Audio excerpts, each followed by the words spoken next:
हमारे चैनल पर आपका स्वागत है। हमारे चैनल को लाइक, शेयर और सब्सक्राइब जरूर करें। धन्यवाद। हमारी धरती इतनी विशाल है कि वैज्ञानिक भी इसे पूरी तरह समझ नहीं पाए हैं। धरती के कुछ हिस्सों पर वैज्ञानिक शोध कर चुके हैं, तो कुछ हिस्सों पर वे शोध करने से कोसों दूर हैं।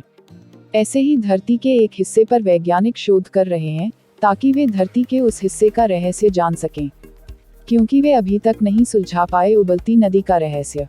यह रहस्य अभी तक अनसुलझा है। अमेज़न फॉरेस्ट के एक हिस्से में जो पेरू से लगा हुआ है, एक नदी लगातार उबलती रहती है।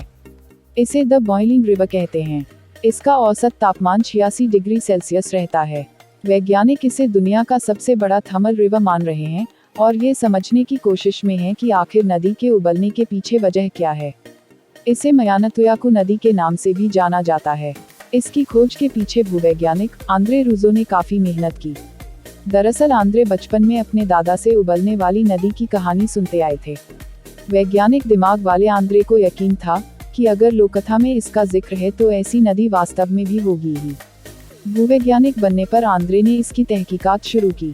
वे खदानों में पता करने लगे कि क्या ऐसी किसी नदी के बारे में उन्हें कोई जानकारी है। सरकार और गैस कंपनियों से भी आंद्रे ने इस बारे में पूछताछ की, लेकिन सबने ना में जवाब दिया। कहीं भी पता न लगने पर आंद्रे ने खुद ही नदी की तलाश करने की ठानी।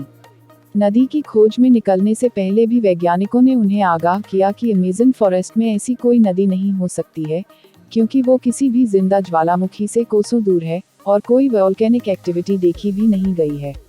इसके बाद भी आंद्रे खोज के लिए निकल पड़े। तब वे टेक्सास यूनिवर्सिटी में पीएचडी कर रहे थे। ये साल 2011 की घटना है। अमेज़न फॉरेस्ट में भीतर की ओर जाते हुए आंद्रे ने खुद को तैयार कर लिया था कि उन्हें ज्यादा से ज्यादा गर्म पानी का कोई सोता दिखाई देगा, लेकिन हुआ इसके विपरीत। पेरू से जुड़े हुए अमेज़न फॉरेस्ट में आंद्रे को उबलती हुई नदी मिली। लगभग 4 मील तक फैली इस नदी के आसपास पेरू की जनजाति अशनिनका की बसाहट है, जो इस नदी को पवित्र नदी मानते हैं और इसे स्थानीय भाषा में मयानातुयाकु कहते हैं। आंद्रे ने बताया कि नदी का पानी खासा गर्म है। अगर उसमें अंगुली डाली जाए तो 1 सेकंड के भीतर 30 डिग्री बन हो सकता है। आंद्रे ने अपने सामने ही जानवरों को नदी में गिरते और उबलते हुए देखा।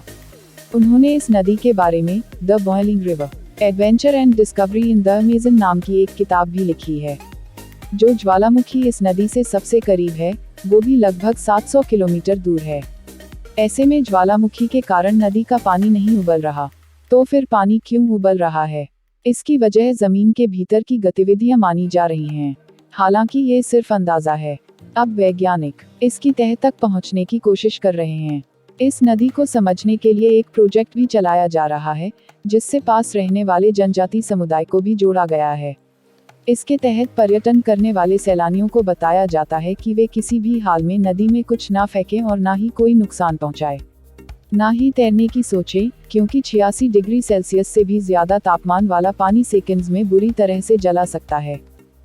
वीडियो देखने के लिए आपका धन्यवाद। हमारे चैनल को लाइक, शेयर और सब्सक्राइब जरूर करें। धन्यवाद।